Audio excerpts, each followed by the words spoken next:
Première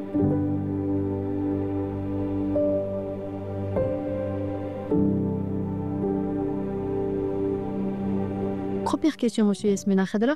Depuis combien de temps vous vous êtes pas adressé à la télévision algérienne? Oh, la télévision algérienne, ça fait bien longtemps, surtout le NTV. J'ai été dans Beurre FM, j'ai été dans Al Hayat, je sais pas, il y a qu'un Al Hayat. Oui. Mais le NTV, je sais pas, ça fait très longtemps, oui. Si vous vous êtes adressé hier au public algérien, à quelle occasion? Ben, je me suis adressé surtout pour remercier. J'ai été touché par les félicitations du président parce que c'est la première fois que j'avais le sentiment que j'ai compté pour ce pays. Ça fait 30 ans que je porte haut les couleurs de cette nation. J'ai réussi quand même à imposer la littérature, pas seulement introduire, mais imposer la littérature algérienne en Asie, au Bangladesh, au Pakistan, en Afghanistan, en Indonésie, en Vietnam, je sais pas, partout, et sans parler de l'Europe, dans toute l'Europe et une bonne partie de l'Amérique latine. Bon, il y avait toujours rien. Et pour une fois, je dis, tiens, voilà, ils se sont rappelés qu'il y a quelqu'un qui porte haut les couleurs de ce pays. Et nous en avons besoin. L'Algérie a besoin de croire en son génie, en son talent, et surtout nos jeunes. Il faut qu'ils aient des repères. Il faut qu'ils aient des repères, il faut qu'ils sachent de qui ils tiennent. Nos jeunes doivent savoir qu'ils ne sont pas comme tombés du ciel. Il y a toute une histoire derrière eux et ils se doivent d'interroger cette histoire et de revenir à la mémoire.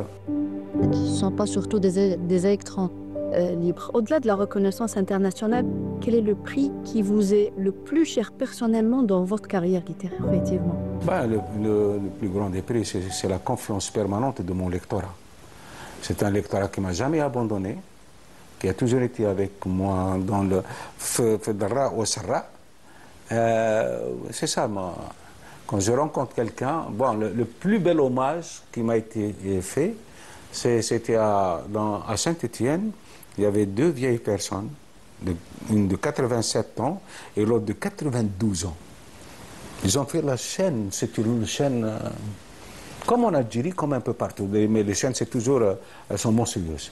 Elles ont attendu jusqu'à ce qu'elles parviennent jusqu'à moi. Ben, il y a la plus âgée, la plus jeune qui me présente la plus âgée. Plutôt la plus âgée qui me dit, Lucette, qui a 87 ans, ça fait des mois qu'elle n'est pas sortie de chez elle. Quand elle a appris que vous étiez là, elle a tenu à venir vous voir. Voilà, j'ai eu les larmes, il y a une larme qui m'a échappé. Ça, c'est ça le vrai prix. C'est lorsqu'on sent qu'on a touché des cœurs et des esprits, qu'on a créé une sorte d'alchimie heureuse qui fait que d'un seul coup, on adhère rapidement à une œuvre et à un écrivain. Lors de la dernière, de cette remise de votre dernier prix à Valence, vous avez été célébré donc dans une ville où se croisent différentes cultures et histoires. En quoi cette reconnaissance dans une ville méditerranéenne comme Valence résonne-t-elle avec votre propre parcours et votre vision du dialogue entre les cultures? Ce n'est pas une question de ville. J'ai la chance d'être reçu un peu partout dans le monde de la même façon, que ce soit à Jaipur en Inde, ou bien au Japon, ou bien en Chine, même en Chine. Ce sont des vérités qui nous... plutôt, ce sont des... On se retrouve chez l'autre. On se retrouve. On comprend que c'est humain. On peut très bien se comprendre, même si on est d'une autre culture, d'une autre mentalité, le livre nous réunit. Le livre, voilà, il devient un petit peu le miroir de ce que nous sommes véritablement, et c'est la projection de ce que nous devrions être un jour.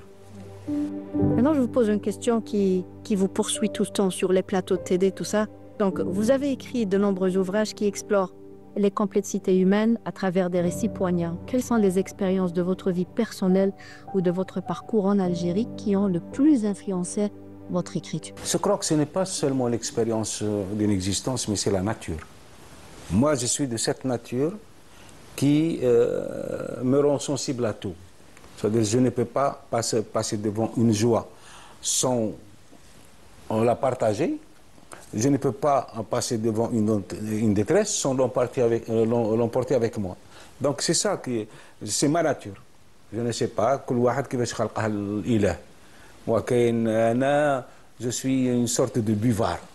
J'absorbe tout ce que je vois et je partage, mais vraiment humainement, toutes les émotions des autres. Voilà, quand je bois, des fois, face à un moment très émouvant, par exemple à la télé, je me surprends en train de pleurer. Même que dans ce que le jour doit à la nuit, ma femme, elle était étonnée vers la fin de ce livre de me surprendre en train de pleurer. Qu'est-ce que c'est pas possible? C'est une œuvre que tu crées. Comme, ben oui, on crée des personnages, mais la fiction, quand elle repose sur quelque chose de viscéralement sain et honnête, elle devient une réalité. Et le personnage devient une personne à part entière. S'il est triste, on est triste avec lui. Comme dans Les Hirondelles de Kaboul, l'exécution de cette femme au stade, ça m'a empêché de dormir toute la nuit. Et à partir de 5 heures du matin, j'ai réveillé ma femme pour lui dire, écoute, cette femme réclame une histoire. Il ne faut pas qu'elle meure de façon anonyme. Elle veut une histoire à elle qui se raconte. Et c'est comme ça que j'ai écrit Les Hirondelles de Kaboul. Vos romans traitent souvent des tragédies humaines, à un moment où le monde semble de plus en plus fragile. Pensez-vous que la littérature a encore le pouvoir de provoquer un changement profond ou l'espoir dans un monde de chaos? Oh, la littérature, elle a ses limites. Parce que le monde obéit à sa propre énergie, à sa propre dynamique. On ne peut pas changer le monde, mais on peut changer des esprits. On peut changer des hommes et des femmes. On peut les aider à peut-être à se réinventer ailleurs, à se soustraire à certaines influences néfastes. Voilà, mais le monde, il faut que toute l'humanité se mobilise pour que le monde devienne meilleur. Or, on n'a pas encore accédé à cette aptitude qui nous permet de croire, plutôt à cette maturité qui nous éveille à ce qui nous émerveille et nous aide à avancer dans la vie. Maintenant, nous sommes des troglodytes.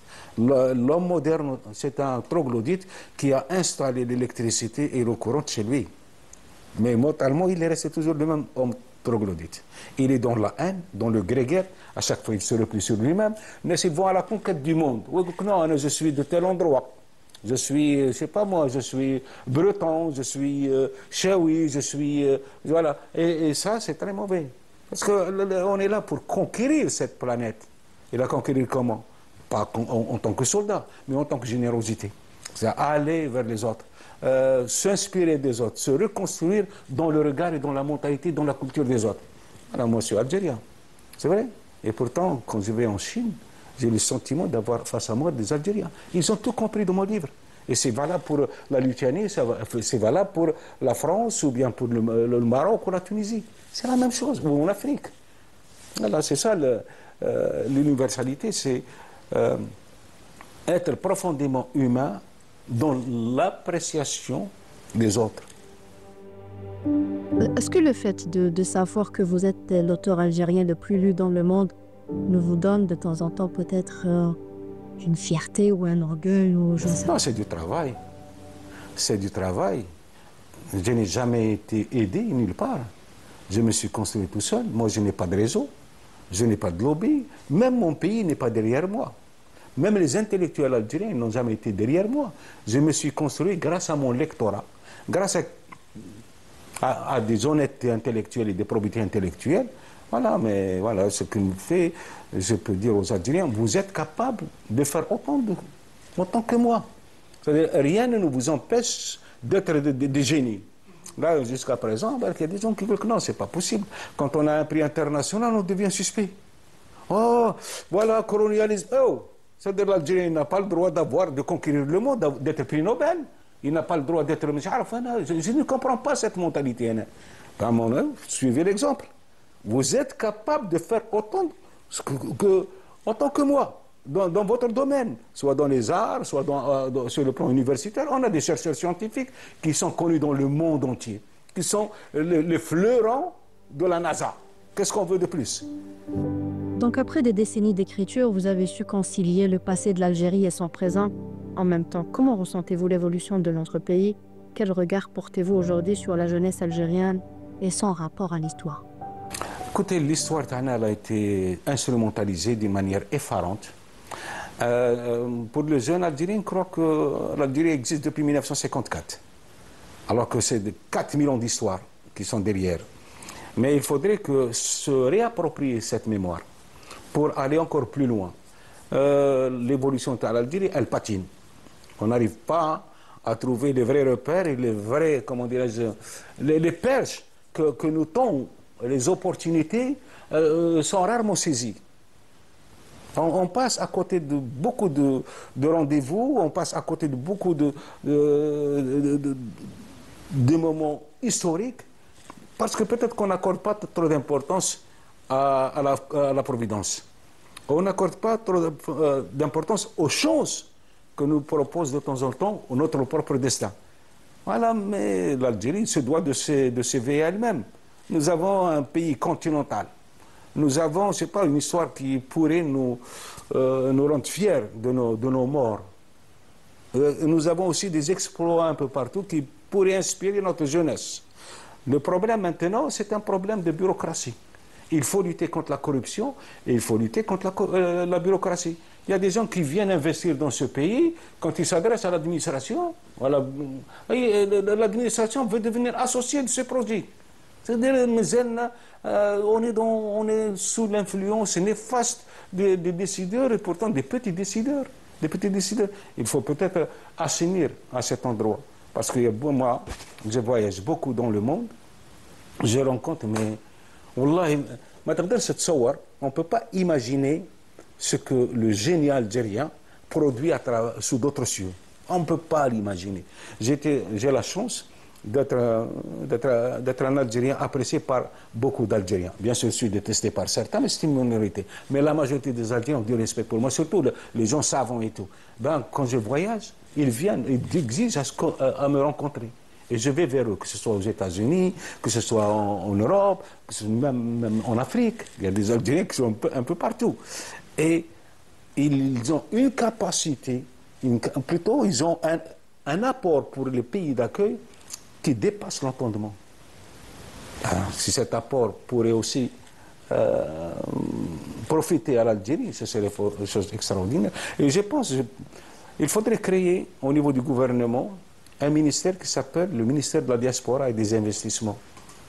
Le ministère de la diaspora et de l'investissement de la diaspora. Et vous allez voir. Parce que nos grands talents, ils n'ont pas quelquefois d'interlocuteurs. Ils ne savent pas où frapper, à quelle porte frapper. Donc il faut leur créer un ministère, que ce soit le ministère de la diaspora et de l'investissement. Vous avez évoqué le poids des échecs dans votre parcours. Pouvez-vous partager avec nous une expérience d'échec qui vous a profondément marqué? Et comment vous avez surmonté ce défi? Oh, l'échec, c'est un rappel à l'ordre. L'échec, ce n'est pas une fatalité, c'est un rappel à l'ordre. Quand on échoue quelque part, l'échec nous dit « Ah, vous avez mal choisi la voie. Ce n'est pas la voie qui vous convient. Vous avez mal choisi le mode d'action. » Voilà, c'est tout. Donc l'échec, ça devrait nous donner à réfléchir. Pourquoi j'ai échoué? Et la réponse, on la trouve facilement. Donc tous les j'ai échoué où? Ben, peut-être, je ne sais pas moi, je ne vois pas beaucoup d'échecs. Je suis quand même quelqu'un qui rêvait d'être un écrivain et qui est devenu un écrivain et qui rêvait de s'installer un peu quelque part dans ce monde et il s'est installé. Donc, mais le vrai échec, c'est de renoncer. Le grand échec, c'est de renoncer, être découragé par les problèmes, par les malentendus, par les exclusions, par la disqualification. Ça, c'est le vrai échec. Mais tant qu'on a cette force de rebondir, l'échec devient une force, devient une sorte d'assainissement. L'Algérie est un fil conducteur dans vos œuvres. Quelle est, selon vous, la place de l'artiste dans un pays et comment réussissez-vous à rester authentique tout en étant publié et lu? Oui, moi, la place de l'artiste devrait être dans le questionnement permanent du gouvernement. Il faut que l'artiste redevienne le vrai phare du citoyen. Les Algériens ont besoin de rencontrer les humoristes, les comédiens, les musiciens. Il faut que le talent artistique devienne peut-être le véritable facteur capable de rassembler les Algériens autour d'un idéal. Et je crois que dans notre pays, ils ne sont pas tellement respectés, les artistes. Ils ne sont pas respectés parce qu'on ne leur donne pas la possibilité de montrer l'étendue de leur talent. Le cinéma, il est béquillard, ça n'existe presque pas. Le théâtre, ça va, ça vient, mais ce n'est pas comme dans les années 70. Le théâtre, c'était... Tout le monde allait au théâtre. Moi, je me rappelle, à Alger ou bien à Oran, certainement, sans doute, à Constantine ailleurs, chaque fois qu'il y avait une pièce de théâtre, le théâtre était assez comble. Il faut qu'on revienne à ça.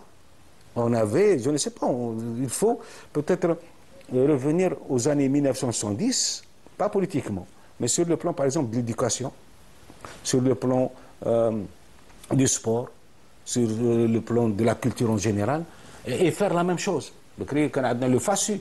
Le FASU, c'était la compétition nationale des lycées. Il y avait confrontation sur le handball, sur le football, sur le basket. Et c'est à partir de ces confrontations qu'on sortait l'élite nationale. Il faut revenir à ça. Il faut revenir aussi à ces émissions qui nous émerveillaient quand on était en Algérie dans les années 70-80, ben les Tenaouiyat, la confrontation des lycées. Et c'est comme ça qu'on nourrit cette fierté d'appartenir à quelque chose.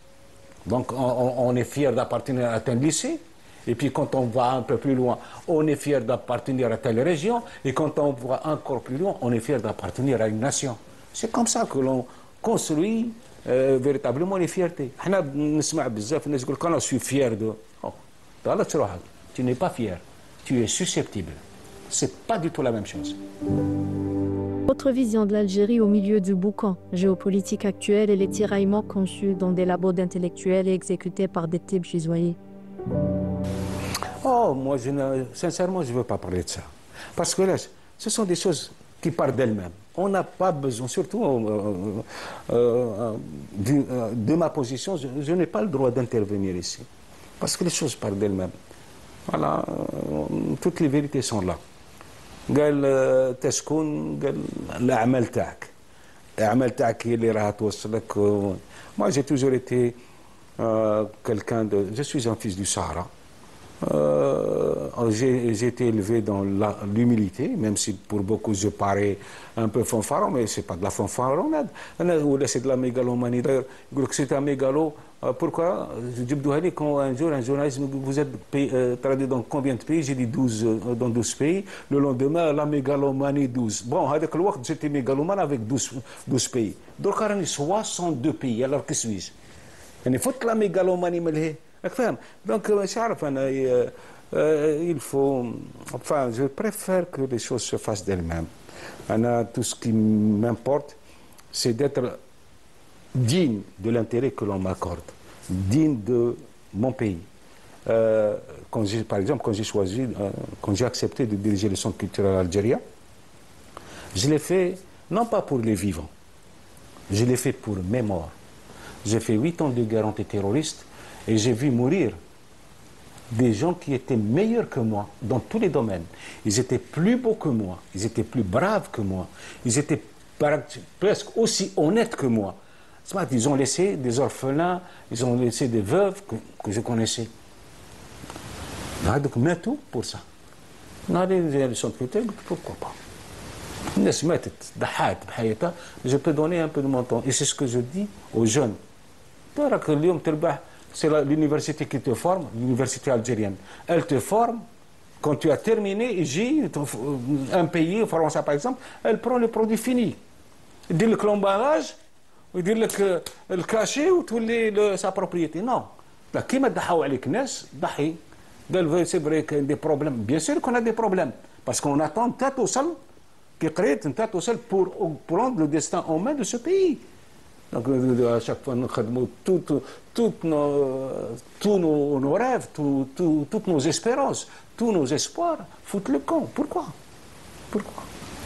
J'ai passé, et il peut me dire, oui, mais tu es en France. Après, mais je suis en France. Mais je suis en France. Je passe 8 mois à Oran.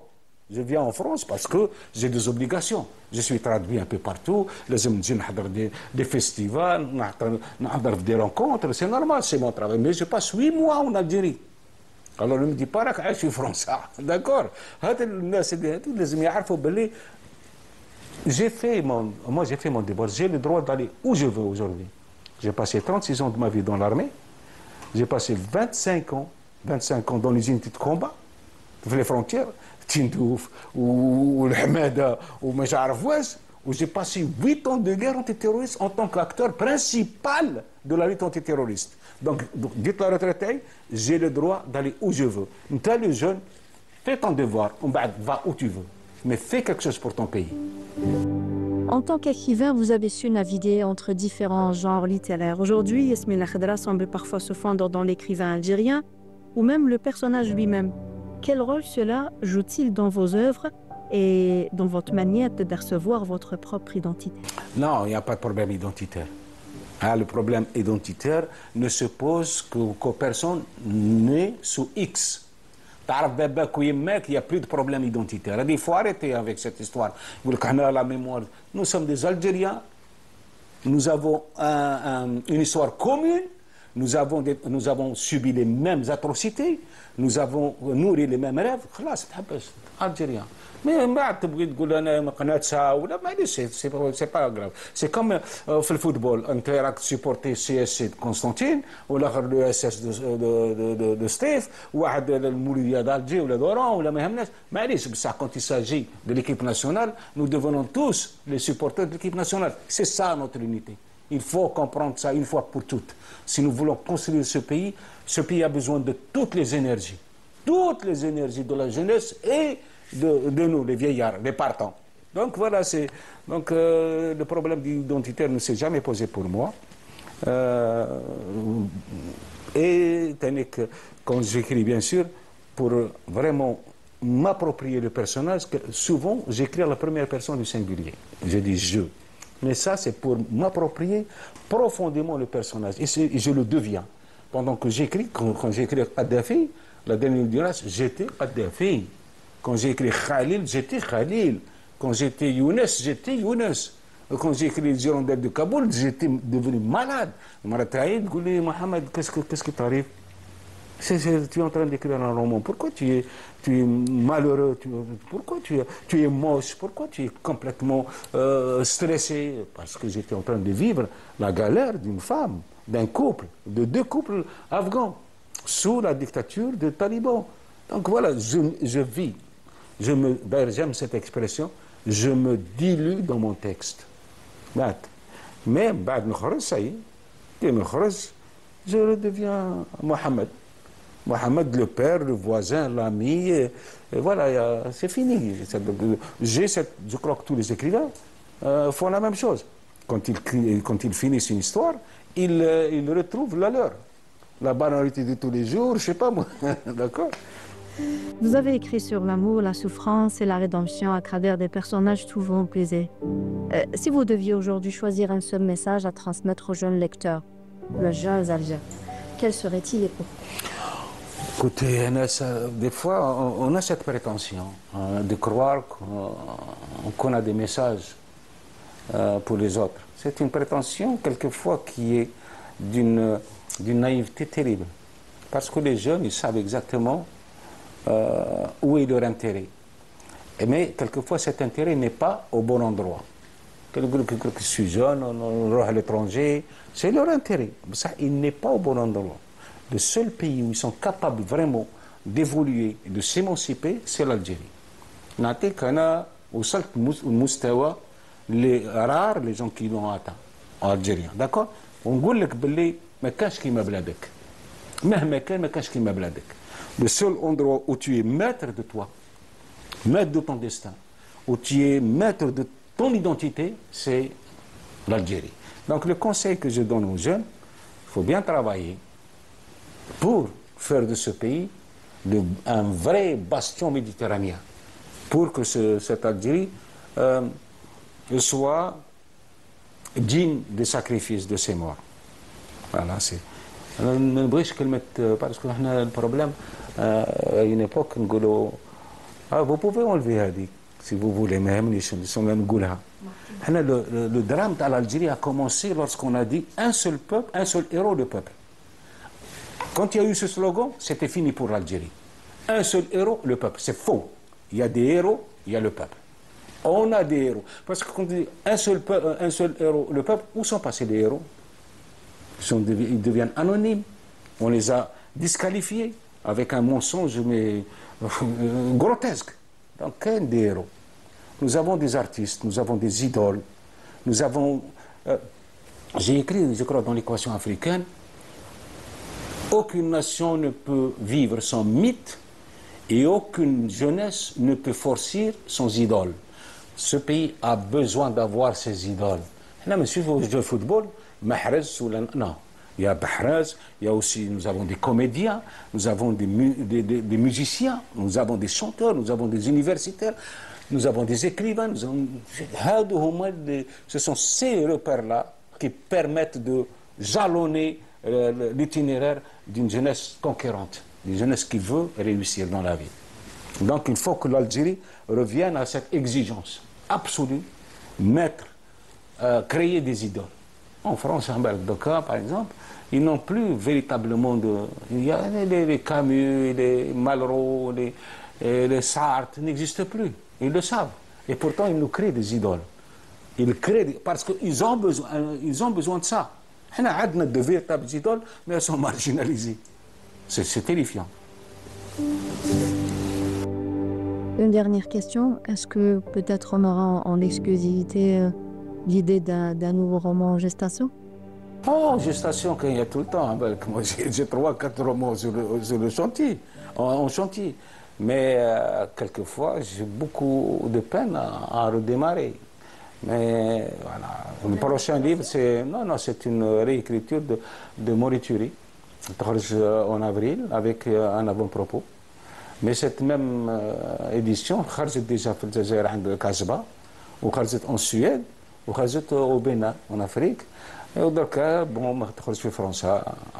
Mais c'est une nouvelle mouture de Morituri. Morituri, c'est le livre qui m'a révélé au grand public pendant la décennie noire. Je l'ai écrit quand j'étais engagé dans la lutte antiterroriste, mais je n'avais pas beaucoup de temps pour finir mon texte, et j'avais tellement hâte de le finir. C'était une course contre la montre. J'étais absolument certain de mourir pendant la décennie noire. Absolument certain de mourir. J'attendais mon tour. Les amis تاعي طاحوا, الناس اللي كانوا يخدموا خدمتي طاحوا, الناس اللي كانوا يخدموا معايا طاحوا. دونك كنت نستنى في التور تاعي. Dieu, on a décidé autrement. Autrement, normalement, je suis mort. Normalement. C'est quand même le chef de la reconnaissance, le premier sur le terrain. Il y avait beaucoup de choses qui m'avaient convaincu que il fallait que je tombe avec les miens, avec nos martyrs. Mais, donc, rapidement. Le livre, il a été très bien reçu, il a été encensé, il a eu des prix internationaux et tout. Mais quand je l'ai relu, il y a une dizaine d'années, j'ai trouvé quand même qu'il méritait que je revienne dessus, par probité intellectuelle. C'est-à-dire le livre qui m'a révélé au grand public, il souffre d'incomplétude, mais il y a des maladresses, on était... Donc, je l'ai réécrit. Mais pourquoi je l'ai réécrit? Parce que le commissaire Loeb a été mon compagnon d'armes. C'est un personnage que j'ai créé, et je vous assure que c'est lui qui m'a permis de rester sobre, de rester lucide dans cette tragédie algérienne. L'humour, beaucoup d'Algériens ont été sauvés par l'humour. Mais incroyable, comment peut-on avoir une telle vue sur notre propre tragédie? Parce que l'Algérien, c'est un personnage unique. ما يعرفولاش والله ما يعرفوله كون جاو يعرفوا هاد الألجيريين يديروا به العجائب. Il a prouvé qu'il était le pire de tous. في وقت الإرهاب, nous avons prouvé que nous étions capables du pire, et encore, mais vraiment le pire du pire. Donc nous sommes aussi capables du meilleur, et le meilleur du meilleur. Donc إن شاء الله يا ربي هذا الشعب هذا يقوموا به تاع الصح وتشوف يدير معجزات. Je vous remercie beaucoup. الله يحفظك. بارك الله فيكم. Merci beaucoup de nous avoir reçus chez vous. مرحبا بكم في أي وقت.